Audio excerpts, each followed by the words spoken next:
Acertar a época de plantio é meio caminho andado para o sucesso dos nossos cultivos. E agora, nesse vídeo, nós vamos conversar sobre o que plantar em setembro, esse mês que marca a transição do inverno para a primavera. Um momento em que nós vamos estar vivenciando aí temperaturas às vezes frias de inverno, às vezes calor como verão, né? Alguns locais com muita chuva, outros o dia muito quente e as noites um pouco mais frias, como é a nossa situação aqui. Então vamos saber o que nós podemos estar semeando, o que nós podemos estar transplantando nessa época do ano, em todas as regiões do Brasil, amparados aí pelo nosso calendário de cultivo, que vocês vão poder baixar depois também. Se você ainda não conhece a gente, eu sou a Vivi. Eu sou o Bruno. E esse aqui é o canal Ser Sustentável Horta no Quintal. E se vocês estão estranhando, é porque tem um visual novo por aqui. As imagens também devem estar diferentes, porque nós estamos estreando uma câmera nova. Estávamos tendo bastante problema com a nossa gravação anterior com áudio. Então, digam aí para nós nos comentários o que vocês estão achando, se ficou melhor. Vamos lá saber o que nós podemos plantar em setembro em cada parte do Brasil, em cada região do Brasil. Como nós explicamos lá no vídeo do que plantar em agosto, todas as questões que vocês tiverem sobre esse tema, o que plantar, época de plantio, deixe nos comentários dessa nossa série de vídeos que nós vamos responder no próximo vídeo do que plantar.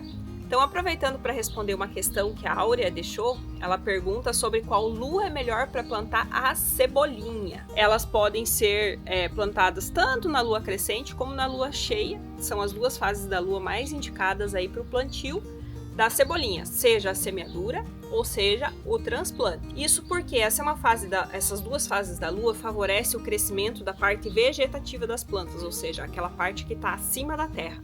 E o que nós vamos consumir da cebolinha é justamente isso, né? Os talos, aquilo que ela produz acima da terra. E agora em setembro as cebolinhas podem ser plantadas em todas as regiões do Brasil.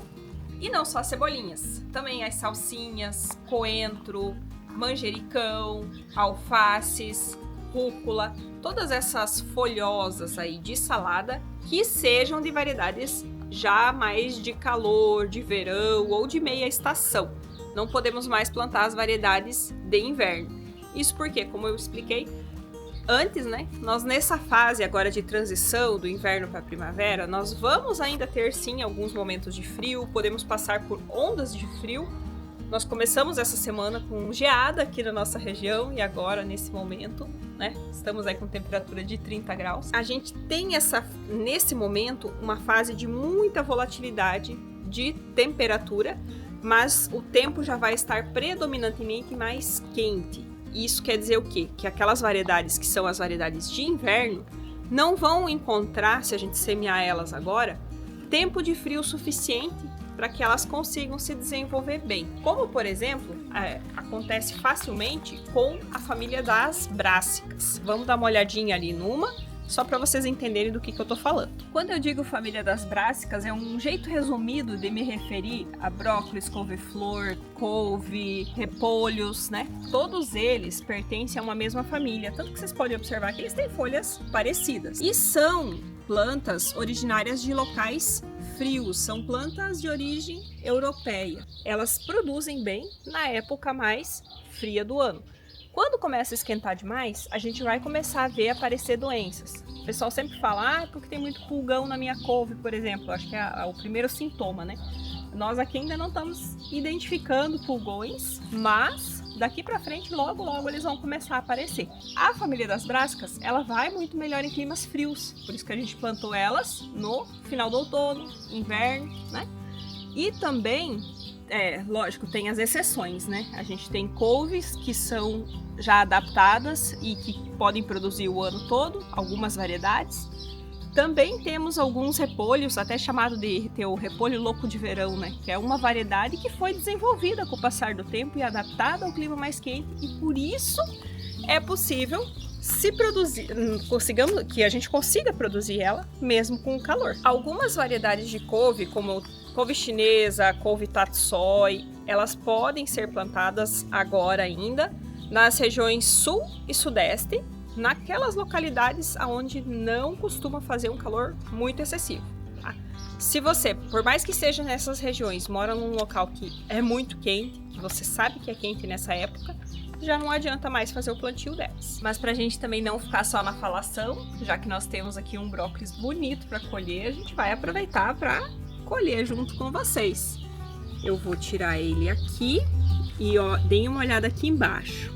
Eu vou cortar aqui na base, mas vocês estão vendo que já tá nascendo um outro aqui, ó. A hora que eu tirar vai dar para ver melhor. Temos aqui 1, 2, 3, 4, mais um lá embaixo. 5 outros brócolis nascendo. Essa é uma característica que não acontece, por exemplo, com a couve-flor, que é até bem parecida com o brócolis.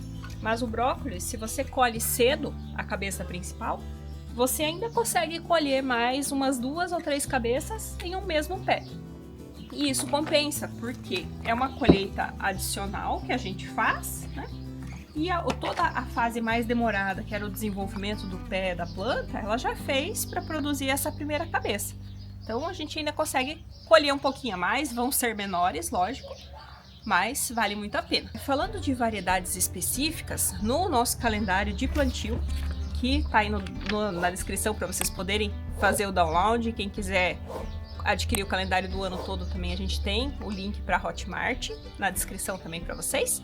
Ali vocês vão ver que para quem mora nas regiões mais quentes do Brasil, Centro-Oeste, Norte e Nordeste, existe 2 variedades ali de brócolis que têm o cultivo indicado. São variedades híbridas, né? Ou seja, foram desenvolvidas, elas não se produzem naturalmente na natureza, mas elas foram adaptadas ao clima mais quente, por isso que elas têm aí o cultivo recomendado. Para a gente entrar nesses cultivos que vão maravilhosamente bem na nossa primavera, estamos aqui do lado do nosso pezão, para não dizer nossa floresta de tomates. Olha só, já tá com os tomates bem crescidos.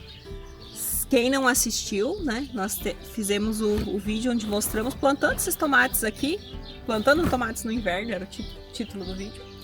Isso porque nós estamos na região sul do Brasil, só que nós ficamos na região oeste do estado do Paraná, quase divisa ali com Mato Grosso do Sul. E aqui é uma região predominantemente quente, com exceção de algumas ondas de frio. Então, por isso que nós podemos adiantar tanto a nossa produção de tomates. Quem mora nas regiões mais de serra, onde costuma ter geada com frequência, agora que vai poder estar começando a tirar, né, suas mudas de tomate das estufas e levar elas para a horta. Mas, como aqui nós somos abençoados de não ter geadas assim fortes e nem frequentes, já estamos aqui bem perto de começar a colher nossos tomates. E os tomates, assim como os pimentões que a gente tem aqui embaixo, são da família das solanáceas, juntamente também com as berinjelas. E esses são cultivos muito indicados para essa época, tá? Para quem está nas regiões mais quentes, a gente já vem falando aí pelo menos uns 2 meses, né, que já pode ir semeando. Para essas regiões, para quem está em climas mais quentes como nós aqui estamos, esse mês agora é a última, vamos dizer assim, janela ótima de plantar. Não quer dizer que a gente não possa plantar depois, mas o período ideal, considerando o melhor clima, o melhor desenvolvimento dessas plantas, está encerrando agora. Então, esse aí, se você não colocou sua sementinha na terra ainda, aproveita que dá tempo. Se você já tiver as mudinhas ou se você conseguir encontrar as mudinhas prontas para comprar, aproveita esse momento, porque agora, na primavera, quando o clima começa a ser mais quente, elas vão se desenvolver muito bem. E aproveitando, já que eu falei da berinjela, olha aqui, nossa berinjela está crescendo e começando a sair aqui as primeiras florzinhas. Então, estamos na expectativa de, daqui uns 2 meses, podemos começar a colher nossa berinjela.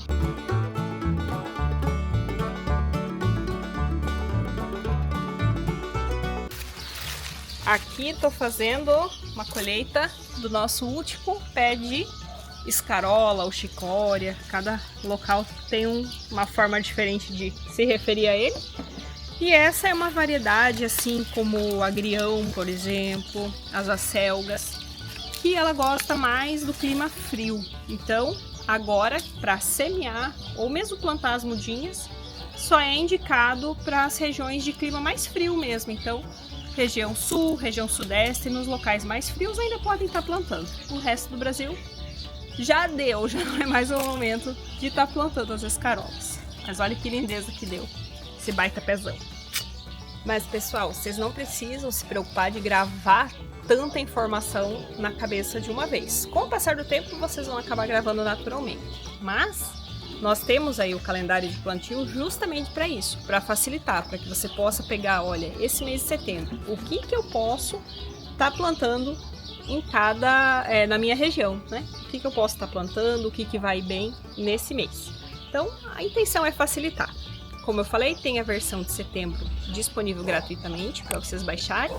E quem quiser adquirir a versão completa do ano todo, também tem o link na descrição. Nós falamos bastante da família das solanáceas, a qual pertence aí o tomate, o pimentão, berinjela, que tem o cultivo indicado agora. Mas outra família que também nós podemos plantar agora, aliás, devemos plantar, é o momento perfeito, é a família das curcumbitáceas, na qual pertence, por exemplo, pepino, melão, melancia, abóboras, seja aquelas abóboras de rama, como essa que eu tenho uma mudinha aqui, ou sejam elas também as abobrinhas, né, de tronco, que forma um pé apenas. Elas têm o cultivo indicado agora. Esse mês, para os locais quentes, também é aí a última janela ótima, depois ainda pode ser plantado, mas já começa a enfrentar um pouco mais de dificuldades, né? Então, nesse momento que a gente ainda tem um clima um pouco mais fresco, é o ideal para a gente estar plantando. Para fazer a condução, por exemplo, de pepinos, a gente pode usar estruturas parecidas também com essa aqui que a gente está usando para os tomates. É a forma como nós pretendemos estar plantando essas mudinhas aqui. Vamos até jogar uma imagem aí para vocês com a mágica da edição, que o Bruno é craque nisso. Ele vai colocar para vocês a imagem do nosso plantio, vocês vão ver essa mudinha indo para a terra. E aproveitando para falar que eu tenho, é estranho, né? Normalmente o pessoal não planta abóbora em vaso. Essa aqui eu plantei como muda mesmo, ela vai para a terra ainda, justamente porque é uma planta muito suscetível à geada. Então ainda havia algum risco de geada, por isso ela não estava na terra ainda. Agora a gente vai poder já plantar também. Respondendo também a pergunta da Carola e da Julinha, elas fizeram sobre o rabanete. Eu não tenho o rabanete aqui, mas tenho a beterraba, que a situação é a mesma. Elas comentam que conforme a planta vai crescendo, a raiz ali, que é a parte que nós vamos comer, vai ficando fora da terra. E elas têm a dúvida se deveriam chegar à terra e cobrir essa raiz ou deixar dessa forma. Eu já fiz dos dois jeitos e dos dois jeitos deu certo. Deixando fora assim, a gente colhe do mesmo jeito. Mas se você tiver tempo de cobrir, né? Fica mais bonito e a planta também fica mais certinha, mais retinha, não fica caindo tanto. Então, se por acaso aí onde vocês estão tem problema com lesmas ou algum bichinho do chão que come as folhas da planta, se você deixar a planta mais erguidinha em pezinho, ela tende a ficar mais bonita e, consequentemente, você vai ter sim uma melhor produção. Agora, lembrando que é sim essencial para produzir qualquer uma dessas raízes, essas plantas, onde a parte que a gente vai consumir é a raiz, é que o solo onde a gente vai plantar elas seja bem soltinho, bem drenado e muito rico em matéria orgânica. Outro cultivo que a gente pode estar semeando e transplantando de muda agora no Brasil inteiro são os morangos. Aqui nós temos o nosso plantado num baldinho.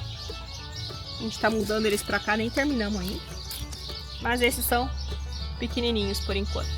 Mas é uma ótima época pro Brasil inteiro tá fazendo o plantio dos morangos. E aproveitando para responder a questão da Helenice, que pede que a gente faça um vídeo específico sobre as alfaces, né? Desde o plantio, desde a sementinha. Já tem um vídeo no canal, foi um dos primeiros que a gente postou, então ele tá antigo, mas o conteúdo tá ótimo, certinho. Então a gente vai deixar no card final para você, Helenice, e aí você pode assistir o vídeo lá sobre como plantar alface de diferentes formas. Seja em canteiro, seja em vaso, tem bastante informação lá, partindo desde a semeadura. Outro comentário que a gente separou para responder para vocês foi da Elaine L, que está lá no Rio Grande do Sul, e comentou dizendo que ela já tem uma horta maravilhosa e gostaria de nos mandar fotos. Ela gostaria de saber como fazer isso. Então, na descrição dos nossos vídeos sempre tem o link do grupo do Facebook. É um grupo onde vocês podem entrar, pedir para participar, e lá o pessoal troca muitas fotos. Lá vocês vão ver fotos não só da nossa horta, mas da horta de muitos colegas aí, amigos do canal. E podem postar lá as fotos da horta de vocês também. Inclusive, o pessoal posta dúvidas, um ajuda o outro. É um grupo bem interessante. Então, quem tiver interesse, entra lá, Elaine L, posta lá suas fotos pra gente poder conhecer a sua horta. E por último, nós selecionamos também a pergunta da Geni Olivia. Ela pergunta em qual horário que nós costumamos fazer a nossa semeadura. E assim, eu sei, né, que teoricamente o melhor horário para fazer a semeadura é no período da manhã. Quanto mais cedo for possível, melhor. Isso porque favoreceria que a germinação da planta também acontecesse pela manhã, ela já receberia iluminação, né? E evitaria o enxolamento. Mas na prática, para nossa rotina, a gente acaba não tendo tempo de fazer isso pela manhã. Então, eu faço às vezes à tarde, no final de semana, ou pela manhã quando eu consigo, né? Então, é aleatório o momento que a gente semeia. E eu escolhi essa pergunta por quê? Porque eu quero compartilhar com vocês o seguinte: mais importante do que você procurar fazer do jeito perfeito, do jeito mais exato que deveria ser, é você conseguir encaixar os cuidados com a sua horta na sua rotina diária. Você conseguir todos os dias ir lá e fazer um pouquinho, fazer algum trabalho na sua horta, dar uma pequena manutenção, certo? Regar as suas plantas. O mais importante é essa constância, é mais importante do que seguir os horários mais perfeitos para fazer cada uma das coisas. A gente tá falando isso para que vocês também relaxem um pouco, né? Não procurem tanto a perfeição e curtam mais, aproveitem esse momento de contato com a natureza, né? Para também se distrair um pouco, né? Aliviar o estresse do dia a dia, que é muito pesado e tem feito tão mal à nossa sociedade, né? Os brasileiros aí são já considerados o povo mais ansioso do mundo. Então, vamos cuidar das nossas plantinhas e vamos nos acalmar, né? Vamos com calma, porque pode não ser perfeito, mas eu sempre digo que feito é melhor do que o perfeito não feito. Então, esse é meu lema. Por isso, eu faço no horário que eu consigo fazer, mesmo que não seja o melhor. Se ficou qualquer dúvida, deixa nos comentários. Sempre lembrando que as dúvidas do vídeo O que plantar, a gente responde no próximo vídeo O que plantar, tá bom? Respondemos também para vocês algumas pelos comentários, conforme a gente consegue. E para quem deixou no vídeo passado bastante perguntas lá pedindo um vídeo sobre o tomate, já tá no canal um vídeo específico sobre como plantar tomates, assim, passo a passo, bem detalhado. Vou deixar ele no card final aqui para vocês e aguardo vocês aqui no nosso próximo vídeo. Tchau, tchau, pessoal! Valeu, galera!